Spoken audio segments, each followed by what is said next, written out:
St. Lucia, this is Open Mic, and we're now back to the second segment of our program. When I left off, we were discussing the difficulties with vagrants and the problems that exist in the shopping areas. But like I mentioned at the meeting, we came there to discuss the cause and not the symptoms. Now, I have said repeatedly that St. Castries is fast becoming a dump. It is becoming a dump because of our own making.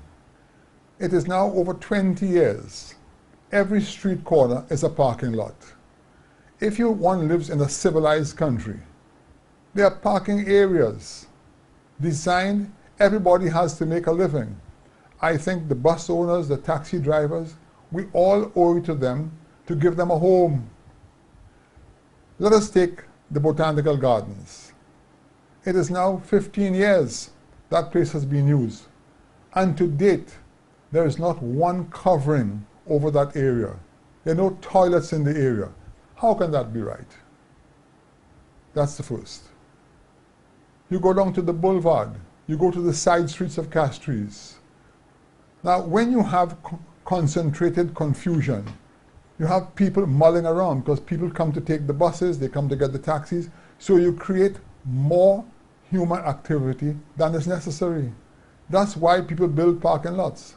I have said time and time again, if one goes to the top of the morn and looks at the city of Castries, one will realize that the port almost takes up half the town. But then take a second look at the port, and what do we see? 1,800 empty containers and about maybe 60 or 70 full containers in a city. When we have Cul-de-sac, 200 acres of land owned by government for the last 25 years, lying empty. I have taken prime ministers, I have taken various permanent secretaries, driven them from the port to Cul-de-sac. It takes exactly 8 minutes. No ship brings in more than 40 containers at any one time. So how long will it take 5 trucks to bring 40 containers to Cul-de-sac? You have it properly fenced off, not with wire. You have the concrete panels that can be done right here in St. Lucia or imported, 30 feet tall. Do something professional, something safe, and something that looks good. Directly adjacent to where Peter and Company and it's already backfilled. They don't even have to backfill that. Bring the containers down. The former Prince Alfred Basin should be cleared out. They have already knocked down the old Banana Association building. Put a 3-story car park. Take the people off the boulevard. Give the taxi guys and the bus people a home. They're entitled to it. Between the fire station and Queen's Lane was once a Bailey Bridge, which fell down. It is so easy to reinstate the bridge, pave the road, and have an additional access out of Castries without having to make the road and block one bridge, which is always a problem. You don't have to be a rocket scientist to do that.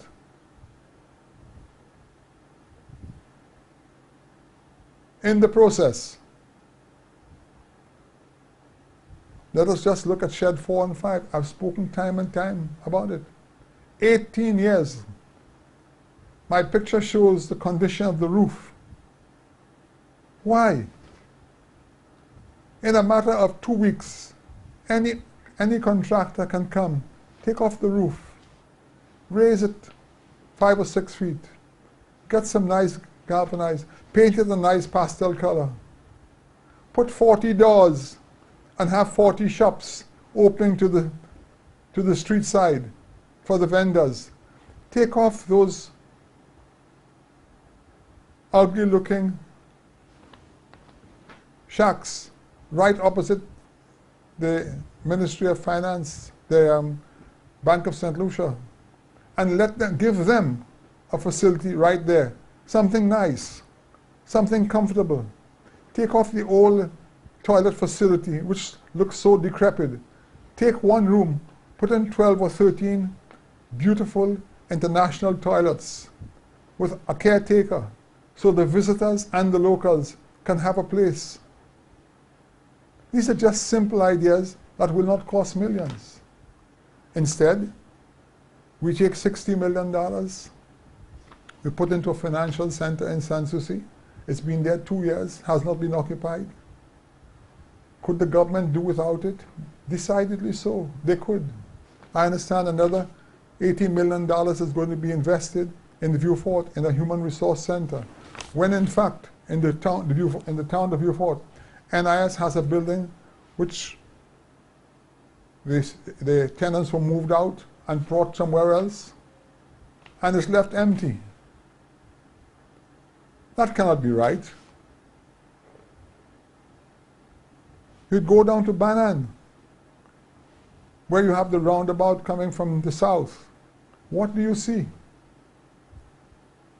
Truck chassis lined off on a beautiful road.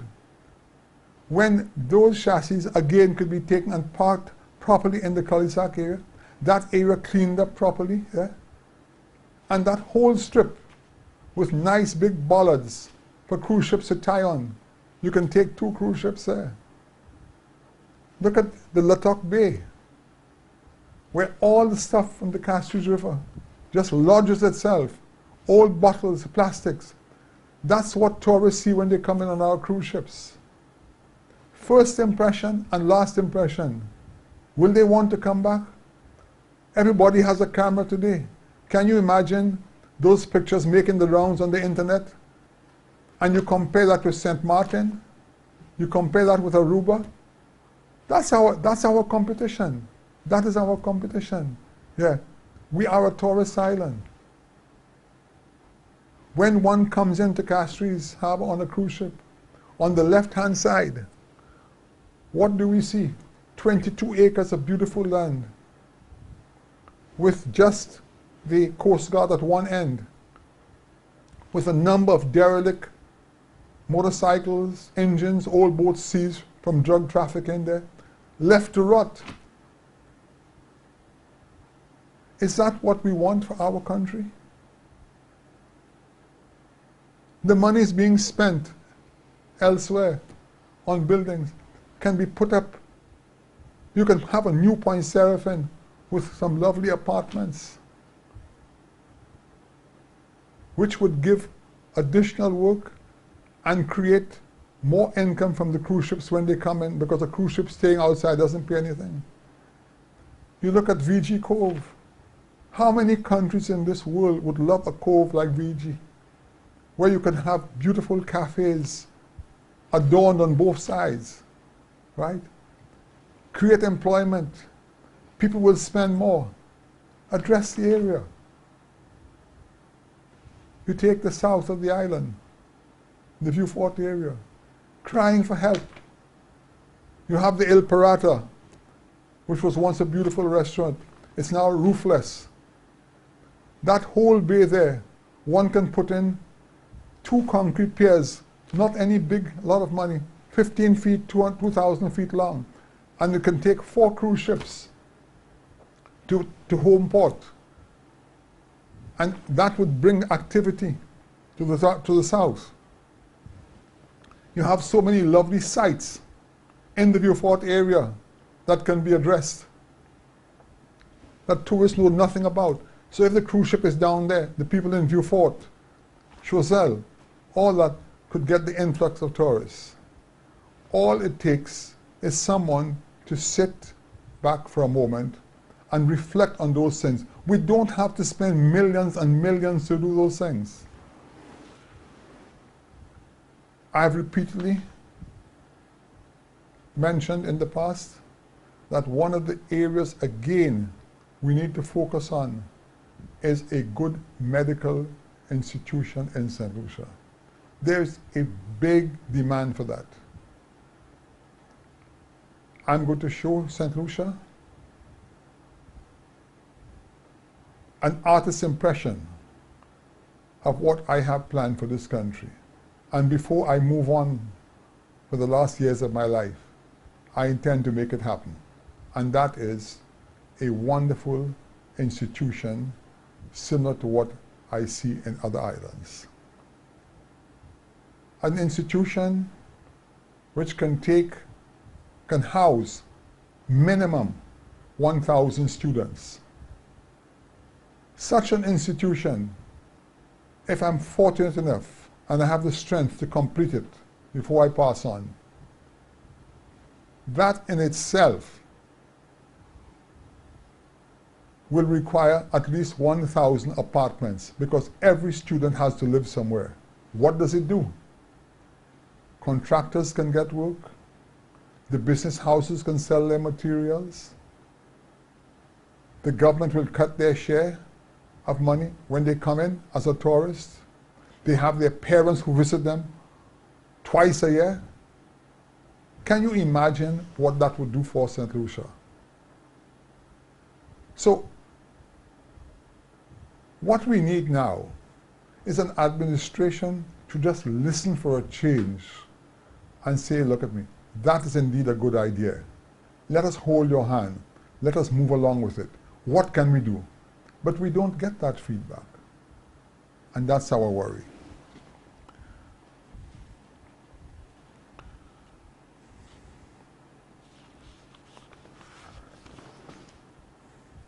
St. Lucia, we have now come to the end of the second segment of our program, and we'll be right back.